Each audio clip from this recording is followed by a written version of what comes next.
Fellas, you know Degree Cool Rush deodorant, right? Well, last year they changed the formula, and guys were mad about it. One dude even started a petition. So guess what? Degree heard us, admitted they messed up, and brought the original Cool Rush scent back exactly how it was. And it's in Walmart, Target, and other stores now for under $4. So grab some and remember why its cool, crisp, and fresh scent made it the #1 men's antiperspirant for the last decade. Degree Cool Rush is back, and it smells like victory for all of us.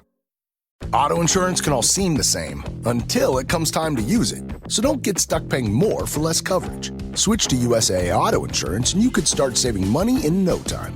Get a quote today. Restrictions apply. USAA. Hilton brings you new ways to stay. With experiences that let you capture the glory days. Introducing the Graduate Hotels. Each inspired by local college towns, these stays are always original and never boring. Get in touch with traditions all across the country and enjoy a stay that's a class above the rest. Book at Graduate Hotels with Hilton Honors Points at Hilton.com. It's a win-win. Hilton, for the stay. From the Fifth Quarter Studios in Madison, Wisconsin, you are listening to High School Hoops with our hosts, Steve Collins and Jake Steger. Hi, everybody. Welcome to High School Hoops, episode 47. Today, we're going to talk about some of Jake and I's summer takeaways. Before we get to that, I'd like to give a big shout out to Dr. Dish, the shooting machine you need in your gym, at your house. It is not only easy to use and break down, it is the best shooting machine on the market, period, in my opinion. Okay, so go over and check it out. Make sure you mention Coach Unplugged, and they give you $300 off your next purchase. Also, make sure you go over and check out teachhoops.com for coaches who want to get better. This is the time, and especially right now, you're at about a 6-month window. If you want to try us out for 6 months to take you through most of the basketball season, I can't imagine a better place for mentors, for resources, for one-on-one calls, office hours, you name it, we've got it. Go over and check it out. I do not think you'll be disappointed. And I think you're going to like this. The next few weeks are going to be really good. Jake and I have some great insight kind of in this kind of the season. It's not really preseason yet, but we're kind of moving toward that. So I hope you enjoy this, and let's head off to the podcast. All right, welcome to High School Hoops, episode 47. We're getting close to 50, Coach. End of July, we're gonna talk about our summer takeaways. I have lots of them. Some of them we were talking about before I started recording will not make this. So only Jake knows why that's funny. But what are your summer takeaways, Coach? I have a couple. First takeaway that I have is I'm really excited for our program this year just because we we're able to get some more assistants involved and increase our staffing, which is awesome. I think that's huge. Yeah. So each of the JV and the JV2 will each have an assistant, which is great. And having more people involved in our program is good. The numbers are really good. That's one other takeaway I was really happy with. I think we have like about 40 kids looking to come out for freshman basketball this year. How many? Huge. About 35 to 40 kids. That's really good. That's really good. So that's exciting. So that was really good. That whole, with the depletion of sports and so forth, it's really exciting to see our program continue to grow and so forth. That's exciting. Takeaways this summer is that just the biggest takeaway I get is that it's only summer basketball. Really, the more and more I discuss this with you, it's like wasting all this energy and time. And we had a scrimmage last week, and one guy got hurt, and we had kids had to leave, and you never have your core group in the summer, No, and you don't. The officiating and so forth. The game is it's not the same. I don't know. It's not the same. So first of all, there's a couple tests I can do on this, and I'll tell you about mine side ones, is you can see how people react to losing. Like we lost yesterday. I had 6 guys to go up to Manitowoc to play in a Ron Colley tournament, which is great. I was just trying to give some guys some reps yesterday. It was the last tournament, and I knew there was an AAU weekend and whatever. So, but I got some guys, and we went up, and it was good, and we lost in the championship and played really well, and we got some things. I personally, as a coach, them as one of my times, and I got some stuff. I took some good notes, but I can tell when they're irritated because they lost. It's like that's my spectrum. Is like are you listening? Are we adjusting? And are you like, are you a competitor, basically, is what I'm looking at. Yeah, that's a good feeling as a coach to have kids being irritated that they lost in the summer. You know, Right. With only 6 guys. That's exactly what you want because, you know, the group is stronger than the individual. So that's if you have like, I 6 tell guys, you, one of them was my son who doesn't play, who I haven't let play AU for the last 2 years because they play too many games. right. And we've So when talked he about that. loses now, it still irritates him. So that goes back to my whole, like, is summer b-ball the answer? So that was my first. So my first takeaway. Second takeaway is, especially for coaches all around the country, if you don't have contact time in the summer, you need to go to your state association and fight for it. Because, you know, we've only had it for, I don't know, a handful of years. I don't even remember when we got it. It was like my first year coaching, we only had 5 contact days, and then the second time, it was like 2014. Yeah, because I've had guys come back, like I think it was Sharif, some guys that have graduated and they're looking at me like, "What are you doing?" I go, "Well, we got contact." What? It's like, well, I couldn't do this when you were here. Right. Now I can do it, so it's not that old, but you know, and the kids listen. And the thing is, what I like about it is, and I feel bad for my assistants because when I go and I show up and I have the bar is a little bit higher. Way different. It's way different. It's not like pickup. So yes, it's much more focused, much more, and that's good. So I think that's a huge takeaway for me. That you know, it was what about looking at like individual growth and seeing if some players have gotten better? I do that. That's the one thing that I picked up. And then, like for me as an assistant right now, is that like I want to go out and I want to make sure that I'm vocally saying that out loud and praising them in front of everybody else to set the bar for other players. Like, man, you've really improved this summer. Like I can see it. I know. Like, and I want the other players to hear that. Like, wow, the assistant varsity coaches. That's a good idea. Because I had a couple players that I drove or I don't even know if they were in my car, but anyway, and I was able to grab them and tell them individually. I should have done it as a group. That's actually a really good point. Right. Because they can all hear it. One of them lives in my house. It's like I told him, I said, you're really shooting the ball well right now. Yeah. And you're off the dribble attack. It's like, I said, so you'll love this. I said, Drew, it's 127 on Saturday. What was yesterday? The 20th. I said, yep. Drew, write that down. He goes, why? He goes, I just gave you about a 3-minute compliment, so enjoy it. And he started laughing. Because he's a coach's kid. It's like, he gets one of those, and then he gets 3 months of like, do this, you're doing this wrong, you gotta do this. And then you make up around Christmas time, and then you got the banquet. That's basically it. There you go. There's your last 2. So that's my second takeaway. Third takeaway is I've interviewed Matt Parker, who ran the Chicagoland shootout. You guys weren't in it, I don't think, either weekend. But I think that is going to be the shift of summer where the NCAA is putting it back into the high schools and the high schools running tournaments. So we went to one, I don't remember when it was, beginning of July, somewhere in there. It was down in Rockford. It was great.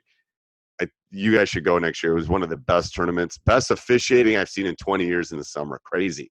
Like, I got up once to complain something. The guy walked over, explained to me what I missed, and then I go, oh, yeah, shoot, I forgot about that. And then he smiled, I smiled and said, thanks, and I sat down. It was like, that has never happened to me in the summer, like, ever. It doesn't happen to me in half the season. So these guys are really good, like collegiate level officials, unbelievably good. So that's my takeaway. I think that's coming. I think that whole NCAA. Hey, I hope you enjoyed that podcast as much as I did. If you did, go over and leave a 5-star review. If you didn't like it, don't do anything. Also, go over and check out teachhoops.com for coaches who want to get better. Become a better coach. Take yourself outside of that comfort zone. Join our community. Let myself and our entire community help you through this great journey. Doesn't matter if it's parents, doesn't matter if it's the kid not playing hard, it doesn't matter if you don't know how to break the 1-3-1 zone. We will help you. So go over and check it out. Have a great day. A certification, those open 2 weekends. We're going to really try to up our game on that. I would like to see, I don't know if I'm a huge fan of Summer League.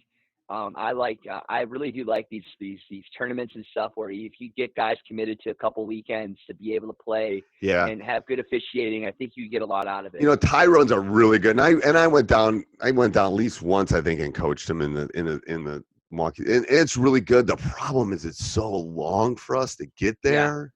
Yeah. Where do you guys do summer league? We do it in Milwaukee. We play at Milwaukee South. Wow. Yeah, so play the Brookfields. It's great. It's really good for us. So we've been doing that. We used to play in the Whiz Kids a long time ago, back in the Wesley era, and then Ty kind of decided to run his own, which is good. It was easier when it was his gym was being under construction, so we had to go to Vincent for a couple, which was a little easier in and out for us. But I'm thinking, and you and I can talk about this, but I'm thinking of doing kind of not like league, but doing like, hey, you want to do a couple teams want to come and play, and we did that actually. We did that last week. We got in touch with a conference opponent, and they brought in like 5 other teams. It was like teams we'd never played before, right. And it was awesome. And we could have complete ownership of what we did. We started the scrimmage out with like half court for a little bit, and then. We had, So did you use it as a scrimmage? Or you have officials? We had officials. The first part of it did not have officials. The first part was almost like guided practice. So the head coach was watching like your starters on one half of the court, and I was working with the second part of the team on the other half of the court with the second part of the team of the other team. We did that for 2 teams against each other, and then we went into playing full out games after that. So it was kind of cool. It was good. We didn't do it as a scrimmage. We went and played Kettle Moraine and Racine Case, who are, Kettle Moraine will be a really good team in our sectional this year. And then Racine Case will obviously not be in our sectional. There'll be another one next year. But It was really good for us. It would have been, I like that. But I'm going to try to get some teams to come to us. Maybe we'll swap and come to their place once, and they'll come to us. Something where we're not running every Tuesday, because our league was Tuesday, Thursday, all of June. Oh, it's wow. Yeah. That's a lot. It's a lot. I think the nice thing is if you can get 4 teams, or even 4 teams is nice. Well, the problem is you're just varsity? Just varsity. And we had 6 teams, and we played every team once. At some point, it was just 5 games in one night is just too much. It's too much. I think 2 games is perfect. And that's what we did. We played those 2, and we came home. It was like, a couple hours, and we came home, and it was like reasonable hour. I'm not like driving back at that's why I love that Ron Colley one. It was like great for us because, I knew I was going to have like a 5th of my team or a 3rd of my team there, but we played at 9, we're done by 2. I've been up there before. It's a well-organized tournament. He's a good guy. He's a great guy. And it was good for our guys. And it was good competition, but it was like more about like, okay, this is the end of the summer. Let's do this. So that's my 3rd one. And the 4th one is, and maybe part of this is because it's my son and stuff, but I'm going back to what I've said a million times. It's like really about the Culver's trip, the sitting between the games, them just kind of seeing me. I am like at a 2 in the summer rather than a 9 during the season, stress wise. And they're getting more worked up than I am. It's like the officials, I think when we were doing the Kettle Moraine, it's like, it's like, it's okay, guys. It's like me telling them it's okay. They missed that. It's I'm not getting rev like they are, but they're being competitors. I love that. But it's like that building that like, okay, it will be okay. Here's what we got to take away from it. It's like that's my selling point after all these things is what's our takeaway? What's our takeaway on this? Well, we didn't close out on 3s. Well, we didn't do this, we personally are trying a few things this summer. We tweaked a couple things. We tried some stuff. We tried some pressures. So now I can go back to the drawing board and go, okay, this worked, this didn't. That's my huge takeaway. We've kind of done it in the past, but we really did it this summer. So we'll see. My hope is that it will really help come in, fall and winter. But and kids got to get in the gym and shoot. I'm just telling you that. That's my takeaway. I'll put that at the top of the list. Absolutely. That's the last thing is just the amount of people that really it has become such a shooter's game. But I don't see it really in the summer where guys can really hit shots. And any offense is effective if you got shooters. So, I mean, we can Right. talk about I'm that all telling you, day. like on Saturday, no lie, my son hit like 6 threes and they were deep. And you would have thought he was dunking windmilling. People are looking at him like, okay, first of all, you're leaving him open, which is the problem. And the second thing is like, all he's doing is hitting three. They're good threes, but he's hitting 3. Yeah, but he hits 1 or 2 of them. I don't care what you're running offensively. It creates options for everything else for your team. Well, that's what he's fine. That switches finally. I go, Drew, 2 things. First of all, we got size. So if you miss, they're going to get the rebounds. That's the first thing. Second thing is you do that, you are making, and I've convinced, and everyone else knows, if he does that and he's 4 feet behind the 3 and he hits a couple, game is wide open now. Yeah, but if you get the ball to the big guy, how do they choose to double down on that? They can't. They can't leave him. They literally. That's what I'm saying. Shooting creates everything, man. I'm telling you. Everything. And any coach out there that's listening to this right now is that you can play as many games in the summer, but man, get your kids in the gym and get shots up. Right. And by the time this goes up, this is going up the end of July. This is July 31st. You still have time. You still have time to get lots of shots. Lots of shots. 6 a.m. shooting. Get them in the gym. It's like 30 minutes out of their 24-hour day is what they got to give you. 30 minutes. It's like, I'm telling you, if I get Drew and a friend on a machine in an open gym and they go hard, in 30 minutes, they're done. Especially this time of year with the heat, they're done. Their arms are, they've already shot 400 shots, coming off a chair, coming off a curl, coming off a flare. And then one thing I've worked with him, and it will be interesting how this works, is literally I'm telling him, as soon as you get it, you will never be more open. So we are working on get it gone. Like almost to the point where it's like this, people are watching. Yep. It's like they're throwing it. And I said, you need to feel what really fast feels like. And it's like his eyes got about this big. I said, see the difference between a fast and really fast? Yeah, but when it really comes to game time, then you're just overemphasizing something that might make it easier when it comes to game time. Then though, I'm trying to take. I told you. I said it's just like when you go 5-on-4 or 4-on-5. You go advantage. You're overstimulating the at that point. Yeah, and I said, and this is for coaches out there too. I said, Drew, we are to the point where if you're open, it's going to go in 50, 60% of the time. I have no doubt about that. You'll just keep shooting them, and that's good. But how many are you going to get open? So now it's like, now we got to take you out of your comfort zone. Now we got to push you to the point where you're missing and, moving, getting a high hand, now we're getting high hands on all this stuff. I said, you can make a layup kind of thing. So now you can make a 3, probably with your eyes closed. Well, how are we going to expand this to make you a better player? So that's what I would say to the coaches is like, not only get shots up, but get shots up that they're going to take in your offense. And then once they can hit those, you still have time end of July, August, September, October. You have 3.5 months. Yeah. And especially if you can get a guy or a partner to work with you, you don't have a shooting machine. It becomes very monotonous if you're by yourself. If you can find somebody or get your players, hey, you don't have a gun, partner shooting program, partner shooting. It's just so much better with that. You get so much more accomplished, more game-like. You get to touch the ball, feel in your hand. If you got a machine, but you got a partner. It's really hard to get guys motivated when they're by themselves to shoot. It is. Oh, well, you'll love this, and this will be the last thing. I was teaching Drew and one of his friends the spin back. Yep. And I go, you don't know the spin back? Like, I call them Bobby Knight Jays, where you spin the ball back to yourself. Yep. And they looked at me like I was from Mars. I go, oh, my God. It's the spin back. It's like, this is what you do when you're by yourself at the park. Right. Because you're working on footwork, you're working on your rotation, all that stuff. All right. So anything else? Any parting words, Coach? No. Full timeout today is interesting question. I was listening to a podcast about soccer, and the coach was debating the importance of, do you think that youth national and state tournaments are overrated, or you think they're good for the game? They're overrated. They're horrible. No one cares that you won a 6th grade national tournament. We are on the same page, Coach. Done. Period. Done. Seriously. Well, I would just say that LeBron James and they make a movie about you. No one cares. Right.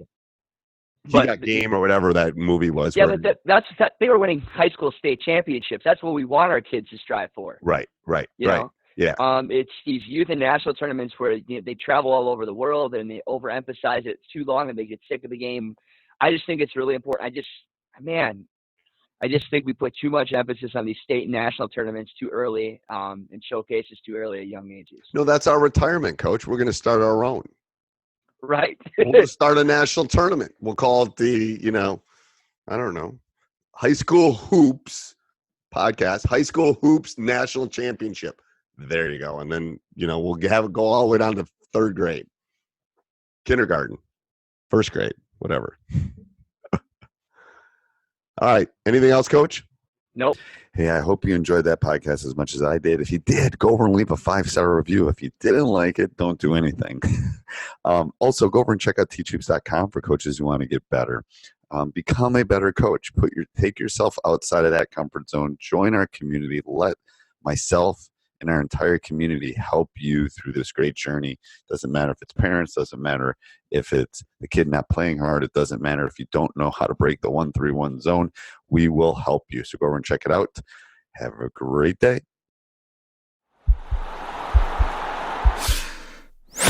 This podcast is part of the Sports Social Podcast Network.